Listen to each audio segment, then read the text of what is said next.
বাংলাদেশের পরবর্তী রাষ্ট্রপতি নির্বাচিত হতে যাচ্ছেন ডক্টর মোহাম্মদ ইউনূস। প্রার্থী হিসেবে মনোনয়নপত্র জমা দিয়েছেন তিনি। সকাল 11টায় নিজে ইসিতে হাজির হয়ে মনোনয়ন জমা দেন। রাষ্ট্রপতি মোহাম্মদ শাহাবুদ্দিনের বিদায় ও 22তম রাষ্ট্রপতি হিসেবে ডক্টর মোহাম্মদ ইউনূস আনুষ্ঠানিকভাবে শপথ নেবেন। বঙ্গভবনের বাইরে আছেন আমাদের সহকর্মী মাহফুজ মিশু, আমরা তার কাছে যাচ্ছি। লোপা বিএনপি সরকার শাহাবুদ্দিন চুপ্পুকে রাষ্ট্রপতির পদ থেকে বিদায় করে এবার নতুন করে ডক্টর ইউনূসকে রাষ্ট্রপতি নিযুক্ত করতে যাচ্ছে। রাষ্ট্রপতি মোহাম্মদ শাহাবুদ্দিন পদত্যাগ করেছেন। তিনি পদত্যাগপত্র জমা দিয়েছেন বলে বঙ্গভবন সূত্র নিশ্চিত করেছে। ইতিমধ্যে আপনারা জেনেছেন বিতর্কের মুখে পদত্যাগ করলেন রাষ্ট্রপতি মোহাম্মদ শাহাবুদ্দিন। তিনি পদত্যাগ জমা দেন। রাষ্ট্রপতি হচ্ছেন ডক্টর মোহাম্মদ ইউনূস।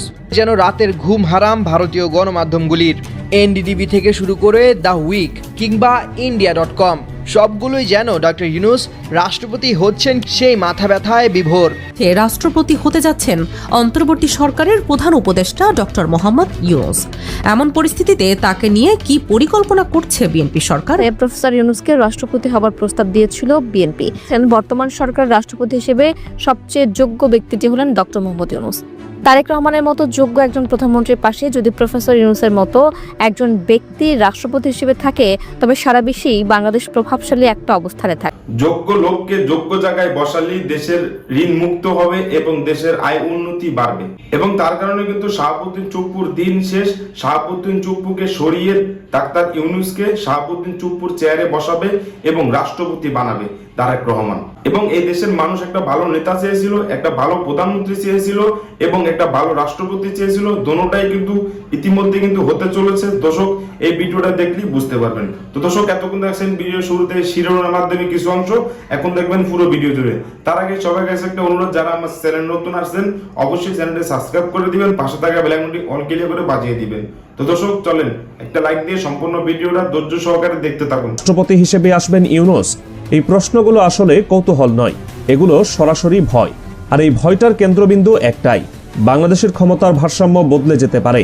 ভারতীয় মিডিয়া সাধারণত বাংলাদেশের অভ্যন্তরীণ সাংবিধানিক পদ নিয়ে এত গভীর আলোচনা করে না। তারা তখনই করে যখন মনে করে ঢাকার ক্ষমতার কাঠামোয় কোনো পরিবর্তন দিল্লির নিয়ন্ত্রণকে চ্যালেঞ্জ করতে পারে।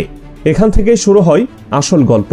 ডক্টর ইউনূস রাষ্ট্রপতি হলে ভারতের এত মাথা ব্যথা কেন? ভারতীয় বিশ্লেষকদের মতে বিষয়টা শুধু একটি পথ নয়, বরং ক্ষমতার ভারসাম্যের প্রশ্ন। কারণ ডক্টর ইউনূস শুধু একজন নোবেলজয়ী অর্থনীতিবিদ নন, তিনি এমন একজন ব্যক্তি যিনি গত 4 দশক ধরে পশ্চিমা নীতি নির্ধারক মহলের পরিচিত মুখ। যুক্তরাষ্ট্র, ইউরোপীয় ইউনিয়ন, জাতিসংঘ, বিশ্বব্যাংক ও IMF নীতি নির্ধারণী মহলের প্রায় সব জায়গায় তার গ্রহণযোগ্যতা রয়েছে। ডক্টর ইউনূস মানে এমন একজন নাম যাকে আন্তর্জাতিক গণমাধ্যম মহল সিরিয়াসলি নেয়। রাষ্ট্রপতি হিসেবে তিনি থাকলে বাংলাদেশের রাষ্ট্রপ্রধান হবেন এমন একজন ব্যক্তি যিনি প্রয়োজনে সরাসরি ওয়াশিংটন, ব্রাসেলস বা নিউ ইয়র্কে কথা বলতে পারবেন। আর এই সক্ষমতায় দিল্লির মাথা ব্যথার কারণ এখান থেকেই প্রশ্নটা ব্যক্তি ইউনূসের বাইরে চলে যায়। প্রশ্নটা গিয়ে পড়ে ভারতের কৌশলগত স্বার্থে। এবার ভারতের কৌশলগত উদ্বেগটা একটু খুলে দেখা যাক। ভারত চায় বাংলাদেশের পররাষ্ট্র নীতি যেন প্রধানত দিল্লি কেন্দ্রিক থাকে। নিরাপত্তা সহযোগিতা, সীমান্ত ব্যবস্থাপনা, ট্রানজিট, বন্দর ব্যবহার, এমনকি আঞ্চলিক রাজনীতিতেও যেন ভারতের অবস্থান প্রশ্নের মুখে না পড়ে।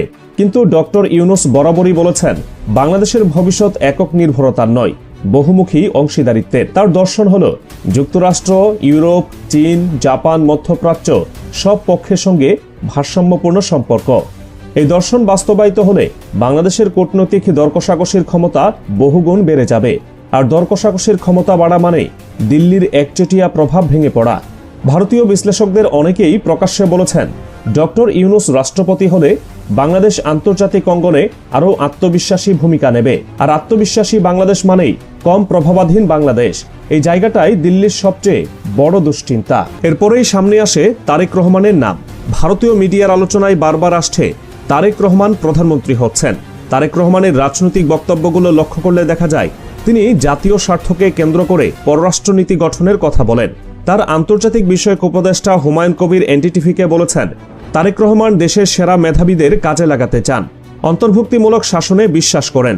এই বক্তব্যের ভেতরের বার্তাটা গুরুত্বপূর্ণ। এর মানে ভবিষ্যৎ সরকার কেবল দলীয় ঘরানার লোক দিয়ে দেশ চালাতে চায় না, যোগ্য, আন্তর্জাতিকভাবে গ্রহণযোগ্য ব্যক্তিদেরও যুক্ত করতে চায়। এখানেই ভারতীয় মিডিয়ার অস্বস্তি আরও বেড়ে যাচ্ছে এবং ভারতীয় বিশ্লেষকদের কল্পনায় তৈরি হচ্ছে একটি সম্ভাব্য তারেক ইউনুস সমীকরণ। একজন অভ্যন্তরীণ রাজনীতিতে শক্ত হাতে নিয়ন্ত্রণে, আরেকজন আন্তর্জাতিক অঙ্গনে বাংলাদেশের কণ্ঠস্বর শক্ত করছেন। এই জুটি বাস্তব হোক বা না হোক, দিল্লির কাছে এটি একটি দুঃস্বপ্নের কূটনৈতিক সম্ভাবনা। কিন্তু বাস্তবতা হলো, ডক্টর ইউনুস নিজেই বহুবার বলেছেন তিনি রাজনীতিতে আগ্রহী নন, কোনো সাংবিধানিক পথ চান না। তিনি সামাজিক ব্যবসা ও উন্নয়নমূলক কাজেই থাকতে চান। তার প্রেস সচিব শফিকুল আলম স্পষ্ট জানিয়ে দিয়েছেন, রাষ্ট্রপতি হওয়ার বিষয়ে কোনো সত্যতা নেই। অর্থাৎ বাস্তবে বিষয়টি এখনও গুজবের স্তরেই রয়েছে। তবুও ভারতীয় মিডিয়ার অস্বস্তি থামছে না, কারণ এটি ব্যক্তি ইউনুসের ব্যাপার নয়, এটি বাংলাদেশের ভবিষ্যৎ কূটনৈতিক অবস্থানের ব্যাপার। বাংলাদেশের দৃষ্টিকোণ থেকে এই পুরো আলোচনার অর্থ আলাদা।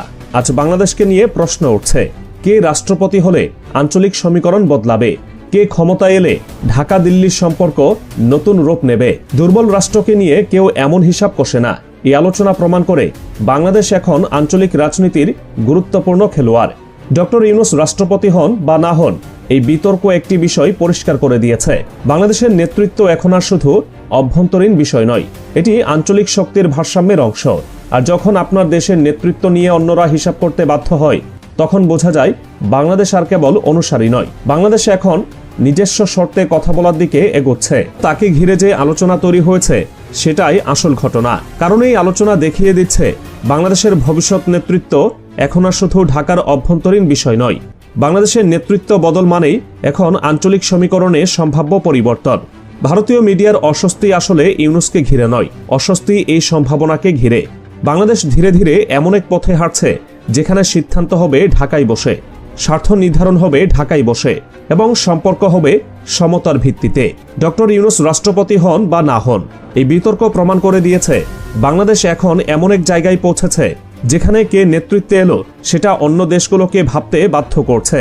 আর আন্তর্জাতিক রাজনীতিতে এটাই কোনো দেশের সবচেয়ে বড় শক্তির প্রমাণ, নিজের শর্তে দাঁড়িয়ে থাকার শক্তি। সামাজিক যোগাযোগ মাধ্যমে ব্যাপক আলোচনা চলছে রাষ্ট্রপতি হতে যাচ্ছেন অন্তর্বর্তী সরকারের প্রধান উপদেষ্টা ডক্টর মোহাম্মদ ইউনুস। এমন পরিস্থিতিতে তাকে নিয়ে কি পরিকল্পনা করছে বিএনপি সরকার, সেই প্রশ্ন ঘুরপাক খাচ্ছে রাজনীতির আলোচনার টেবিলে। বাংলাদেশে বহুল প্রতীক্ষিত ত্রয়োদশ জাতীয় সংসদ নির্বাচন শেষ হয়েছে। নির্বাচনের পর অন্তর্বর্তী সরকারের প্রধান উপদেষ্টা হিসেবে দায়িত্ব পালনকারী ডক্টর মোহাম্মদ ইউনুস নবনির্বাচিত সরকারের কাছে ক্ষমতা হস্তান্তরের প্রস্তুতি নিচ্ছেন বলে সংশ্লিষ্ট মহলে আলোচনা চলছে। আগামী কয়েকদিনের মধ্যেই আনুষ্ঠানিকভাবে ক্ষমতা হস্তান্তর সম্পন্ন হতে পারে। এমন পরিস্থিতিতে প্রশ্ন উঠেছে, মেয়াদ শেষে তিনি কি কোনো সাংবিধানিক পদে থাকবেন নাকি পূর্বের কর্মপরিসরে ফিরে যাবেন। এই বিষয়টি ঘিরে রাজনৈতিক অঙ্গনে কৌতূহল ও জল্পনা উভয়ই তৈরি হয়েছে। ভারতীয় সংবাদ মাধ্যম এনডিটিভি জানায়, নতুন সরকার শপথ নেওয়ার প্রাক্কালে ডক্টর ইউনুসের সম্ভাব্য ভূমিকা নিয়ে নানা ধরনের আলোচনা চলছে। সামাজিক যোগাযোগ মাধ্যমেও গুঞ্জন ছড়িয়েছে যে নতুন সরকার চাইলে তাকে সাংবিধানিক কাঠামোর ভেতরে কোনো গুরুত্বপূর্ণ দায়িত্বে রাখা সম্ভব হতে পারে। তবে বিষয়টি এখনও পুরোপুরি আনুষ্ঠানিকভাবে আলোচনার পর্যায়ে রয়েছে বলে জানা গেছে এবং কোনো নির্দিষ্ট সিদ্ধান্ত প্রকাশ পায়নি। অন্যদিকে বাংলাদেশ জাতীয়তাবাদী দল বিএনপির চেয়ারম্যান তারেক রহমানের আন্তর্জাতিক ভিত্তিক উপদেষ্টা হুমায়ুন কবির জানিয়েছেন, ডক্টর ইউনুস সহ কাউকে নিয়ে এখনও পর্যন্ত কোনো পদ চূড়ান্ত করা হয়নি। তার ভাষ্য অনুযায়ী তারেক রহমান অন্তর্ভুক্তিমূলক শাসন ব্যবস্থায় বিশ্বাস করেন এবং দেশের সেরা মেধাবীদের রাষ্ট্রীয় কাজে সম্পৃক্ত করতে আগ্রহী। নির্বাচনের পর সুবিধাজনক সময়ে বিশিষ্ট নাগরিকদের সঙ্গে আলোচনা হতে পারে।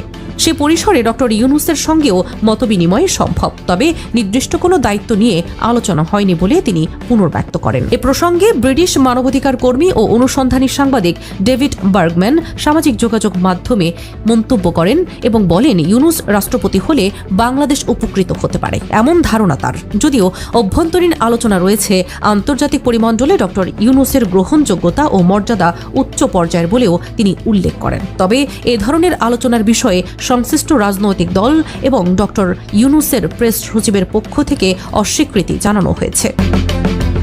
সর্বশেষ তথ্য অনুযায়ী ছাত্র জনতার গণ আন্দোলনের পর গঠিত অন্তর্বর্তী সরকারের নেতৃত্বে থাকা ডক্টর ইউনুসের ভবিষ্যৎ ভূমিকা নিয়ে এখনো কোনো আনুষ্ঠানিক ঘোষণা আসেনি। তার প্রেস সচিব শফিকুল আলম জানিয়েছেন, প্রধান উপদেষ্টার দায়িত্ব শেষে অন্য কোনো সরকারি বা সাংবিধানিক পদে যাওয়ার আগ্রহ ডক্টর ইউনূসের নেই। তিনি আগের কর্মপরিসরে ফিরে গিয়ে দারিদ্র্য, বেকারত্ব ও